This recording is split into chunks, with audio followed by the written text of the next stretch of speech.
ఉంది, ప్లేస్ ఉంది. జై తెలంగాణ. పైన పైన రా పైన చూడు, ఫస్ట్ ఫ్లోర్ పైన, ఫస్ట్ ఫ్లోర్. ఏం కదా లోపలికి రా, ఫస్ట్ ఫ్లోర్ పైన.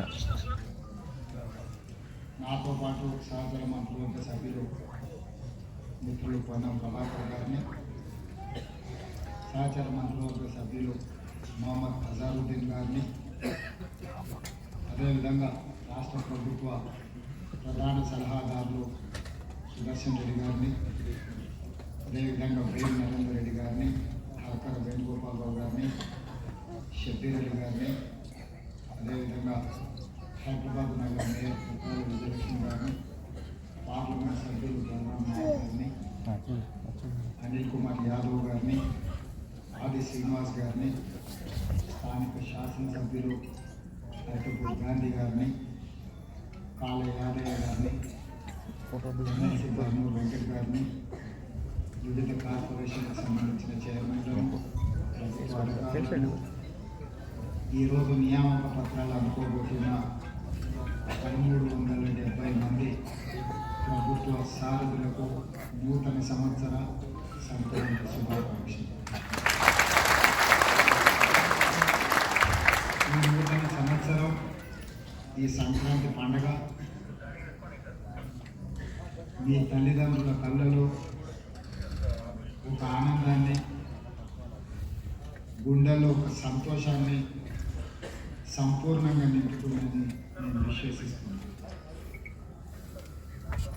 పుట్టిన బిడ్డ ప్రయోజకుడైనప్పుడు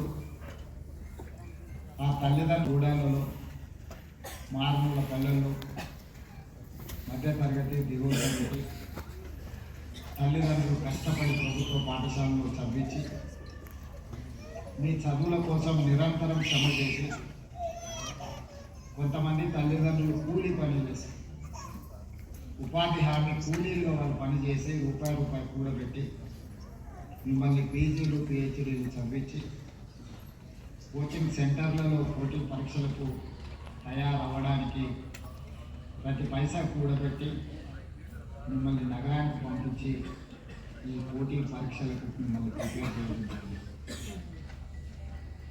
తెలంగాణ ఉద్యమ నేపథ్యం మీకందరికీ తెలుసు.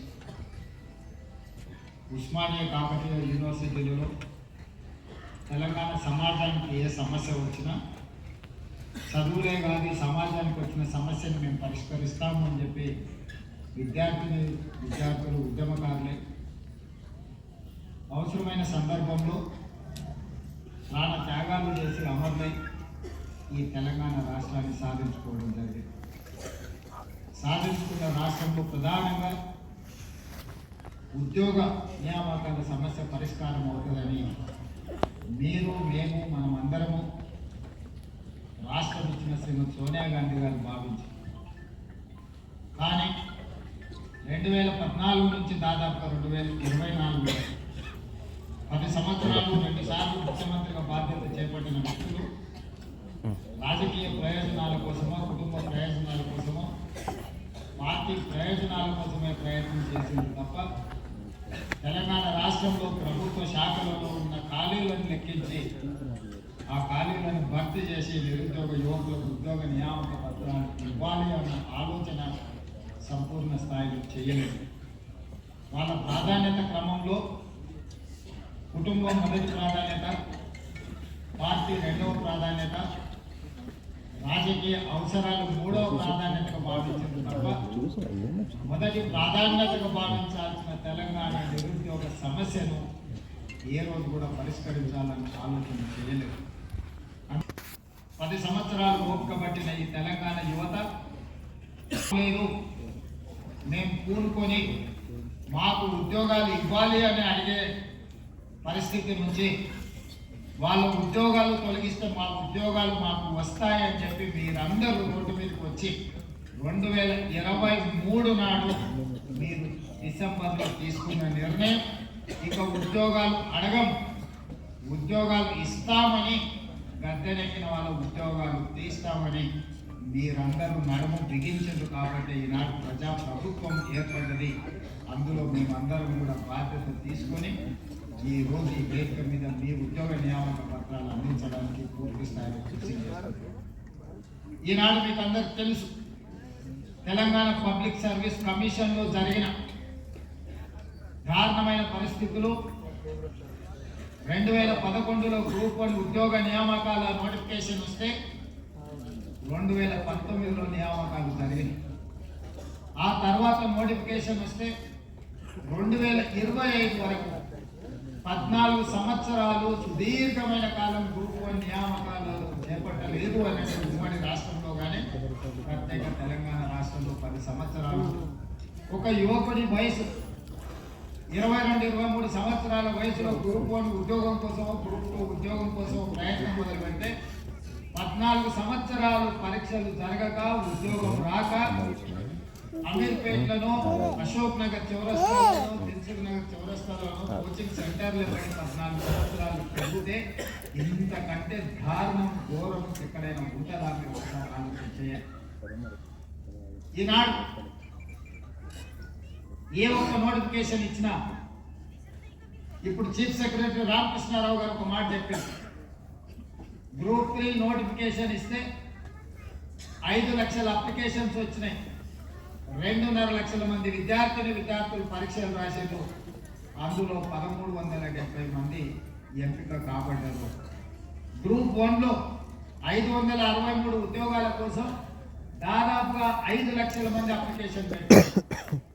గ్రూప్ 2 731 ఉద్యోగాలకు దాదాపుగా అంతే శాతం పోటీ పరీక్షలకు ప్రిపేర్ అయ్యి 5-10 సంవత్సరాలు 10 నుంచి 15 లక్షల మంది నిరుద్యోగ యువకులు హైదరాబాద్ నగరంలో ఉద్యోగ ఉపాధి అవకాశాలు లేక ఇతర ఉద్యోగాల కోసము ఇతర ఉపాధి ప్రయత్నాలు చేయకుండా ఈ ప్రభుత్వ నియామకాలలో మాకు అవకాశం వస్తుంది, అధికారులు కావాలి, తెలంగాణ రాష్ట్ర అభివృద్ధిలో భాగస్వాములై ఈ తెలంగాణను అభివృద్ధి చెయ్యాలి అని గ్రామాల నుంచి బయలుదేరే నగరానికి వస్తే ప్రభుత్వం పోటీ పరీక్షలను నిర్వహించకపోవడం ఒక బాధ్యతారాహిత్యమైతే, నిర్వహించిన పరీక్షలు సక్రమంగా నిర్వహించకపోవడం రెండవ బాధ్యతారాహిత్యమైతే, నిర్వహించిన పరీక్ష ప్రశ్న పత్రాలు జిరాక్స్ సెంటర్లలో ఈ రోజు పల్లి బఠానీల దాకా అమ్మే పరిస్థితి వచ్చి పబ్లిక్ సర్వీస్ కమిషన్కు ఉన్న గౌరవం మర్యాద మంట కలిస్తే ప్రభుత్వంలో ఉన్న వాళ్ళకి చీమ పుట్టినట్టయినా కావలేదు. కానీ లక్షలాది మంది నిరుద్యోగ యువకుల యొక్క జీవితాలతో చెలగాటమాడే అధికారం వాళ్ళకి ఇవ్వలేదు.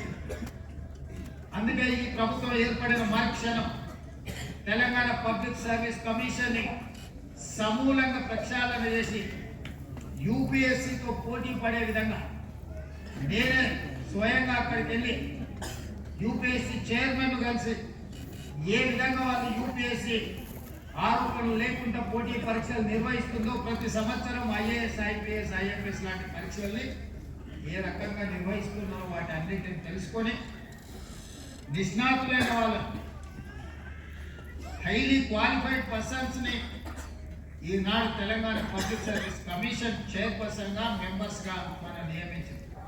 గతంలో నియామకాలను ఒకసారి చూస్తే ఒక ఆర్ఎంపీ డాక్టర్, ఒక డెప్యూటీ ఎంఆర్ఓ, లేకపోతే ఒక రిటైర్డ్ టీచర్, ఇలాంటి వాళ్ళను పబ్లిక్ సర్వీస్ కమిషన్లో మెంబర్స్గా నియమించారు. గ్రూప్ 1 ఉద్యోగ నియామకాలు చేపట్టాలి అని అంటే ఆ పరీక్ష ఎలా ఉంటుంది, అతని బాధ్యత ఏంది అనే అవగాహన ఒక ఆర్ఎంపీ డాక్టర్ ఉంటుందా మీరు ఆలోచన చేయండి. నేను ఆర్ఎంపీ డాక్టర్ని కించపరచడం లేదు, డెప్యూటీ ఎంఆర్ఓని నేను కించపరచడం లేదు, లేదా రిటైర్డ్ టీచర్ నేను కించపరచడం లేదు. వాళ్ళు చేసిన ఉద్యోగాల స్థాయి ఏంటి, వాళ్ళు నియామక పత్రాలు అందించబోయే పోటీ పరీక్షల ప్రశ్న పత్రాలు తయారు చేసే బాధ్యత గ్రూప్ 1, గ్రూప్ 2, గ్రూప్ 3 లాంటి ఉద్యోగాలకు ఆ నియామకాలను చేపట్టడానికి వాళ్ళకి బాధ్యత ఇస్తే ఏ రకమైన విధి విధానాలను వాళ్ళు నిర్ణయిస్తారో మీరు ఒక్కసారి ఆలోచన చేయండి. ఇంత నిర్లక్ష్యం తెలంగాణ నిరుద్యోగుల పట్ల ఆనాటి ప్రభుత్వం వ్యవహరించింది. అందుకే మీ పరీక్షలు నిర్వహించాలన్నా, మీ ఉద్యోగ నియామకాలు చేపట్టాలంటే మీకంటే అత్యధిక విద్యను అభ్యసించిన వాళ్ళు, మీకంటే ఎక్కువ అనుభవం ఉన్న వాళ్ళు, మీతో పాటు తెలంగాణ పట్ల చిత్తశుద్ధి ఉన్న వాళ్ళనే ఈరోజు పబ్లిక్ సర్వీస్ కమిషన్ చైర్పర్సన్స్గా మెంబర్స్గా నియమించి ఆ పరీక్షలను పూర్తి చేయడం జరిగింది. మీకు ఒక్క మాట BSc మీరు ఎప్పుడైనా హిస్టరీని తీసుకొని నోటిఫికేషన్ నుంచి నియామకాలు 55 రోజుల్లో పూర్తి చేసి 11,000 మంది టీచర్లకు ఉద్యోగ నియామక పత్రాలు అందించింది. ఇవన్నీ కూడా అది పోలీస్ డిపార్ట్మెంట్ రిక్రూట్మెంట్ కావచ్చు, మెడికల్ అండ్ హెల్త్ డిపార్ట్మెంట్ కావచ్చు, టీచర్ల నియామకం కావచ్చు, లేకపోతే గ్రూప్ 1, గ్రూప్ 2, గ్రూప్ 3, గ్రూప్ 4 ప్రభుత్వ ఉద్యోగ నియామకాలు కావచ్చు.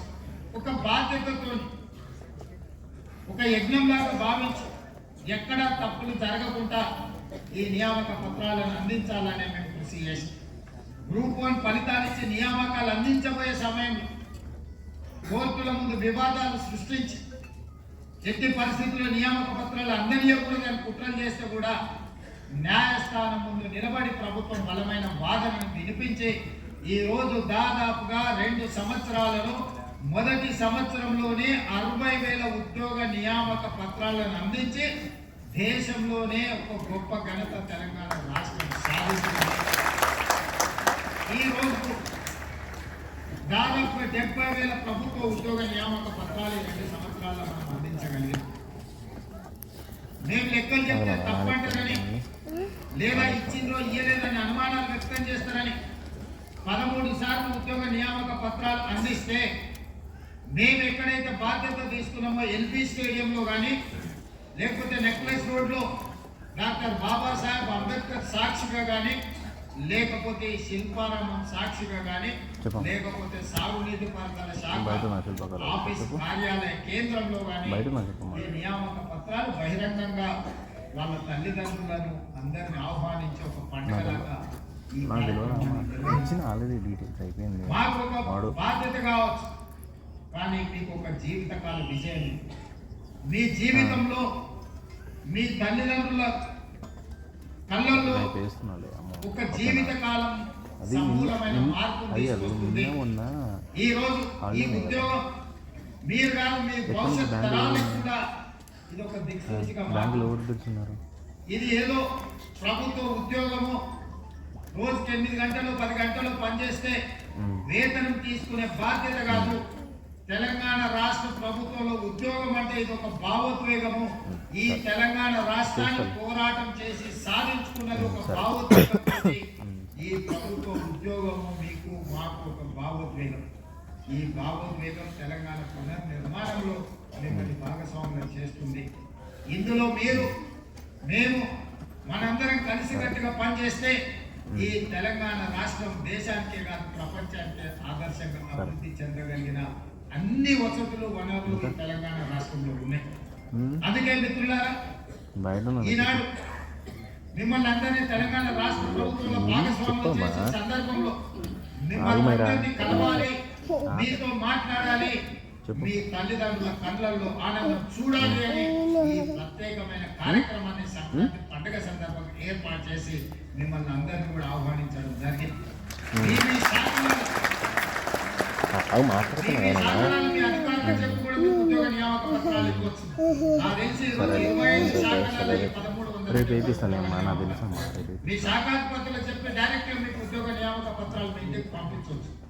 కానీ ఈ సందర్భంగా మిమ్మల్ని అందరినీ కలవాలి, మీతోని మాట్లాడాలన్నది ఈనాటి వరకు మీరు సామాన్యులు. ఈ రోజు నియామక పత్రం అందిన తర్వాత ఈ తెలంగాణ ప్రభుత్వంలో మీరు భాగస్వామ్యం. దాదాపు 10.5 లక్షల మంది ఈ ప్రభుత్వంలో ప్రభుత్వ ఉద్యోగులుగా, అవుట్సోర్సింగ్ ఉద్యోగులుగా, కాంట్రాక్ట్ ఉద్యోగులుగా, ఎన్ఎంఆర్ సిస్టమ్ లో పనిచేసే వాళ్ళు 4 కోట్ల తెలంగాణ సంక్షేమము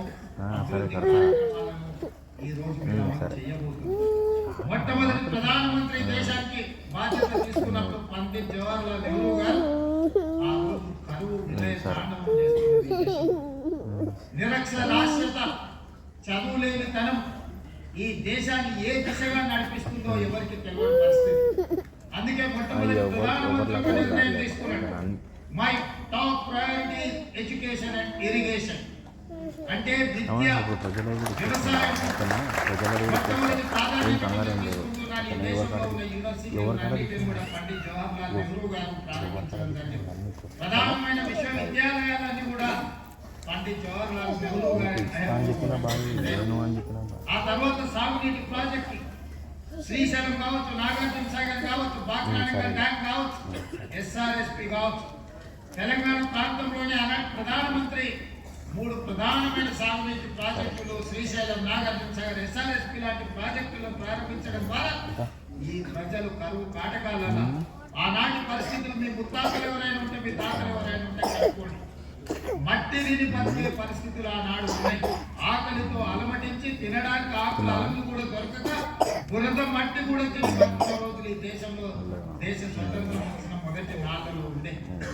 అక్కడి నుంచి ఈ దేశాన్ని ఒక్కొక్క మెట్టుగా పంచవర్ష ప్రణాళికలు తీసుకొచ్చి, హరిత విప్లవం తీసుకొచ్చి ఈ దేశంలో ఆకలి తీర్చడమే కాకుండా ఫుడ్ సెక్యూరిటీ చట్టాన్ని తీసుకొచ్చి ఈ దేశంలో పుట్టిన ప్రతి పౌరుడికి ఆహార భద్రతను కల్పించిన పార్టీ ప్రభుత్వం పండిత్ జవహర్లాల్ నెహ్రూ గారి నాయకత్వంలో ఏర్పడ్డ ఈ దేశ స్వతంత్రం, ఈ దేశం ఎడ్యుకేషన్ ఈ రోజు దేశంలో తండాలలో, గూడాలలో, మారుమూల పల్లెల్లో కూడా విద్య వ్యాపించింది. కానీ ఈనాడు పునః సమీక్షించుకొని మళ్ళీ నూతన టార్గెట్స్ మనం నిర్ణయించుకోవాల్సిన సందర్భం వచ్చింది. ఈ రోజు విద్యకు సమస్య లేదు, విద్య అన్ని ప్రాంతాలకు, కానీ నాణ్యమైన విద్య పేదలకు అందడం లేదు. విద్య ఒకనాడు లేదు, విద్య అందడమే గొప్ప విషయంగా ఆనాడు చర్చించుకున్నాం. ఈనాడు ప్రతి ప్రాంతానికి విద్య వచ్చింది, కానీ నాణ్యమైన విద్యను మనం అందించలేకపోతున్నాం. 26,000 ప్రభుత్వ పాఠశాలలు ఉంటే 16.5 లక్షల మంది విద్యార్థులు ప్రభుత్వ పాఠశాలల్లో చదువుకుంటున్నారు. మళ్ళీ హైలీ క్వాలిఫైడ్ టీచర్స్ ఉన్నారు ప్రభుత్వ పాఠశాలల్లో, దాదాపుగా 1,50,000 మంది టీచర్స్ ఉన్నారు.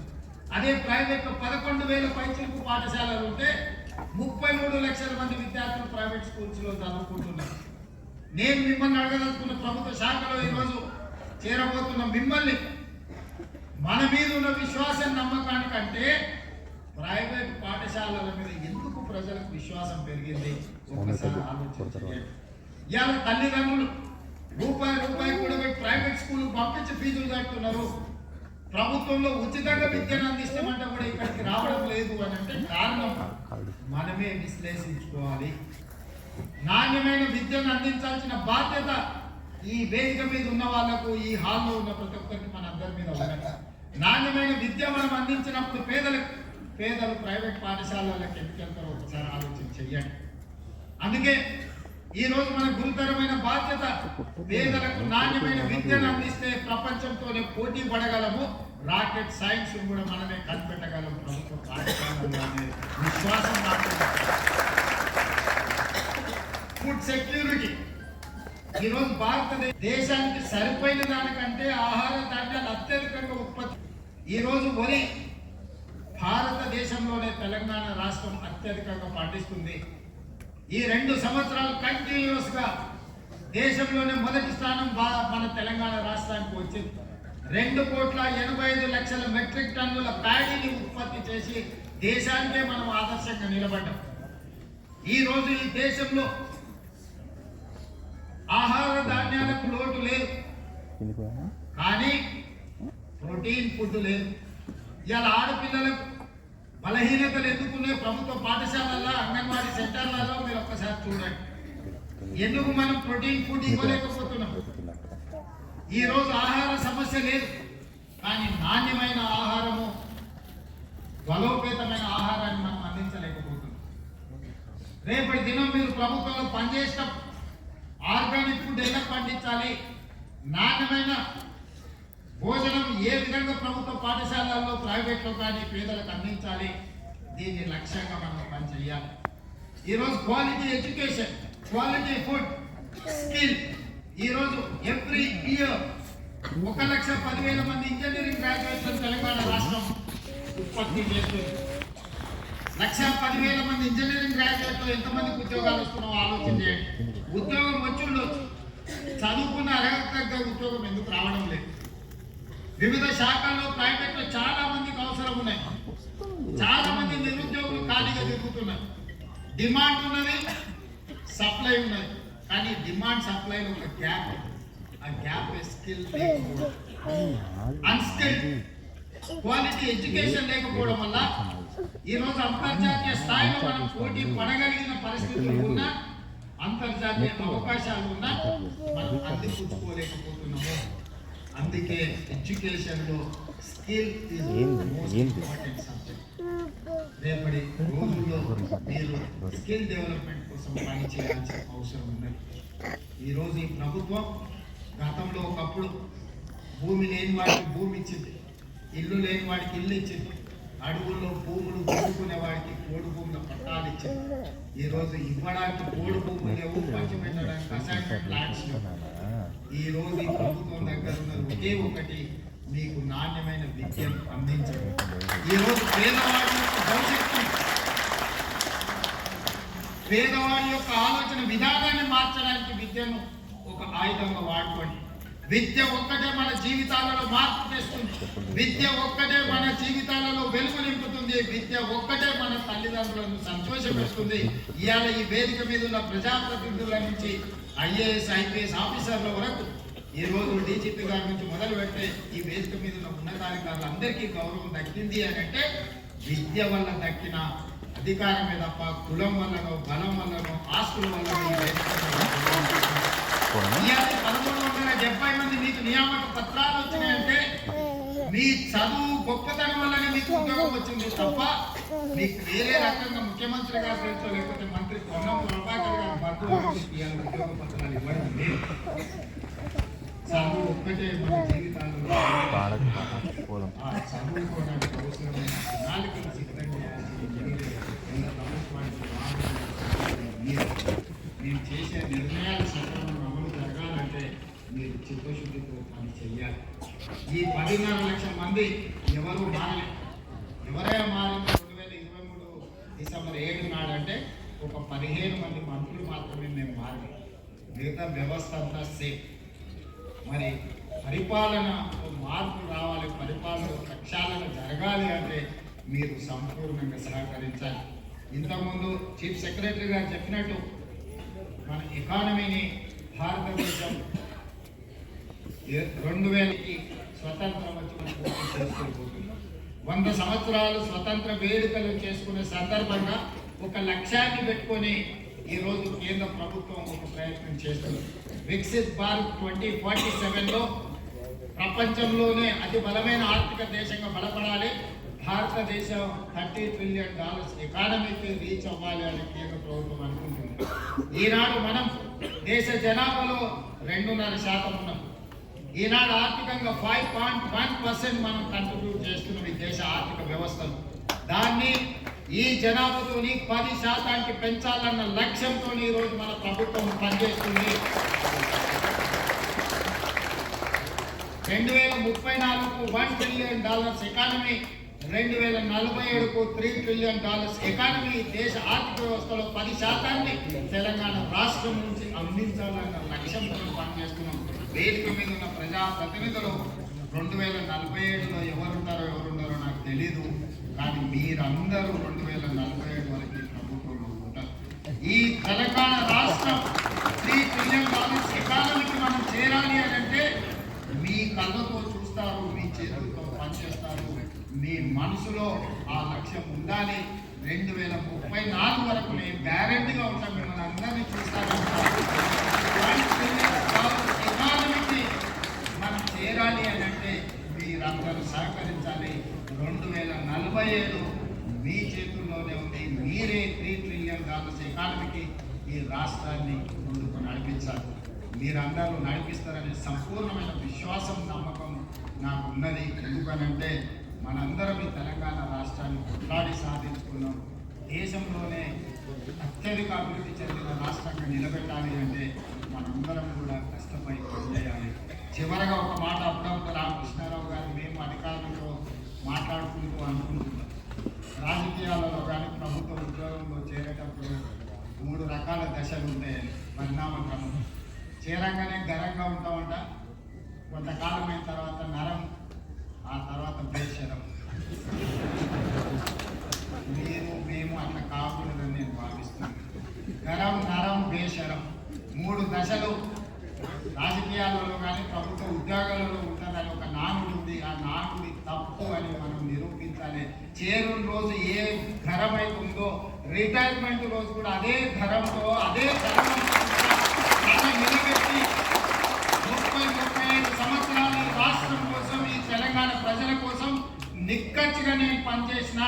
నా దగ్గరకు వచ్చే పేదవాడు ఏదైనా సాయం అడిగి చేస్తే ఆ పేదవాడి మొహంలో నా తల్లి నా తండ్రి కనిపిస్తుంది. నా తల్లిదండ్రులు నా ఎదురుగా నిలబడి నన్ను సహాయం అడిగితే ఏ మనసుతో నేను పని చేస్తానో అదే మనసుతో పేదవాడికి నేను సేవ అందిస్తా అని ఒక లక్ష్యాన్ని మీరు పెట్టుకోవాలి. చివరగా ఉద్యోగం వచ్చి చాలా మంది పెళ్లిగాని యువకులు ఉన్నట్టు చూస్తుంటే ధర పడుతుంది బాగానే అత్తగారు వస్తారు. రాగానే నిన్నటి వరకు ఉన్న తల్లిదండ్రులు మనకు దూరం అవుతారు, అత్తగారు వాళ్ళు అల్లం బెల్లం అవుతారని అంటున్నారు. కానీ నేనైతే ఒక మాట చెప్పదలుచుకున్నాను. తల్లిదండ్రులను గౌరవంగా తల్లిదండ్రులను మంచిగా చూసుకోవాలని ఎవరైనా ఉంటే ఖచ్చితంగా వాళ్ళ జీతం 15% కోత విధించి మీ తల్లిదండ్రులు. రెండవది, గతంలో 4-5 ఉండేది పిల్లలు. ఒకటి మంచోడున్నా ఒకటి చెడ్డోడున్నా ఎవరో ఒకరు చూసుకునే. మేమైతే 7 మంది అన్నదమ్ములు. మేము 7 మంది అన్నదమ్ములలో 2 సరిగ్గా మా తల్లిదండ్రులు చూసుకోకపోయినా 4 చూసుకునే అవకాశం ఉంది. కానీ ఈ కాలంలో ఒకే ఒక సంతానం ఉంటుంది, కొడుకైనా బిడ్డ అయినా. మరి బిడ్డ పెళ్ళై అత్తగారింటికి వెళ్తే అత్తగారు వాళ్ళు ఆ బిడ్డను అమ్మా నాయనను చూసుకోవద్దు, ఆర్థిక సహాయం అందించొద్దు అని నిబంధన పెట్టడం మంచిది కాదు. ఈడున్న ఆడపడుచులందరికీ నా సూచన, మీరు అత్తగారింటికి పోయినా మీ తల్లిదండ్రుల బాధ్యత మీదే. చాలా వరకు ఒకరో ఇద్దరు కంటే అసలు అంతకు మించిన సంతానం ఈ కాలంలో లేరు. మరి మిమ్మల్ని చదివించి పెంచి పెద్ద చేసి మిమ్మల్ని పెళ్ళిళ్ళు చేసి అత్తగారికి పంపిస్తే మీరు వెళ్ళిపోయిన తర్వాత మీ తల్లిదండ్రులు పట్టించుకోకపోతే ఒకవేళ అత్తగారి ఒత్తిడి ఉన్నా ఏదైనా ఉంటే నాకు చెప్పండి. అత్తగారి ఒత్తిడి ఉంటే నాకు చెప్పండి. ఆటోమేటిక్గా మీ జీతంలో నుంచి కొంత భాగం 10-15% మీ తల్లిదండ్రులకు చేరే విధంగా ఏ ఆడబిడ్డ కూడా తమ తల్లిదండ్రులకు ఏమైనా చేయాలనుకుంటుంటారు. కానీ అత్తవారి వైపు ఉంటుండే ఒత్తిడితోని ఎక్కడైనా వాళ్ళు ఇబ్బంది పడుతుండొచ్చు. అట్లాంటిది ఏదైనా ఉంటే మీ అన్న రేవంత్ రెడ్డి ఇక్కడ ఉన్నాడు, నాకు చెప్పండి. తల్లిదండ్రులను బాగా చూసుకోనోడు నా దృష్టిలో, సమాజం దృష్టిలో మానవ జన్మ ఎత్తడానికి అర్హత లేదు అని నేను భావిస్తున్నాను. భాగస్వాములు మీ అందరి నుంచి నేను ఆశిస్తున్నది ఒకే ఒకటి, మీ తల్లిదండ్రులను బాగా చూసుకోండి. కన్న తల్లిదండ్రులను, పుట్టిన ఊరిని బాగా చూసుకునేవాడు ఈ తెలంగాణ రాష్ట్రాన్ని బ్రహ్మాండంగా అభివృద్ధి చేస్తాడని నేను నమ్ముతున్నా. మీ అందరి పట్ల నాకు సంపూర్ణమైన విశ్వాసం ఉంది. రాబోయే రోజుల్లో కూడా ప్రభుత్వ ఖాళీలు అన్నిటిని భర్తీ చేస్తాము. ఎవరు ఏ రాజకీయ పార్టీల చేతుల్లో ఆయుధాలుగా మారకండి. ఎవరు మనం చెప్పాల్సిన నాకు సంపూర్ణమైన అవగాహన ఉంది. అశోక్ నగర్ చౌరస్తాలో కూర్చుంటే ఏం మాట్లాడతాం, ఉస్మానియా యూనివర్సిటీ క్యాంటీన్లో కూర్చుంటే ఏం మాట్లాడుకుంటాం, ఏం ఆశిస్తామో సంపూర్ణమైన నాకు అవగాహన ఉంది. అన్ని ఖాళీలు భర్తీ చేస్తా. ప్రభుత్వంలోనే కానీ ప్రైవేట్ ప్రపంచంలోనే పోటీ పడే విధంగా మా యువకులను తీర్చిదిద్దే బాధ్యత నాకున్నది. చిన్న వయసులో నాకు మంచి అవకాశం వచ్చింది. చాలా సంవత్సరాలు ఇట్లాగే మీతోనే ఉంటాను, కావాల్సిన పనులు చేస్తాను. అందరికీ మరొక్కసారి ప్రభుత్వ ఉద్యోగం సాధించిన దాంతో పాటు సంక్రాంతి శుభాకాంక్షలు తెలియజేస్తూ మీ అందరికీ సెలవు.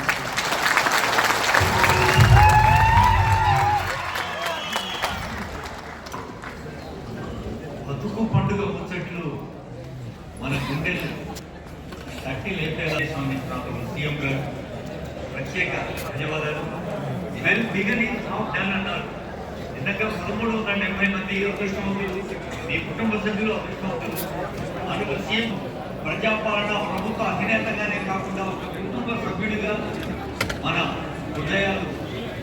ధరించేలా ఆలోచన రేకెత్తించేలా మాట్లాడే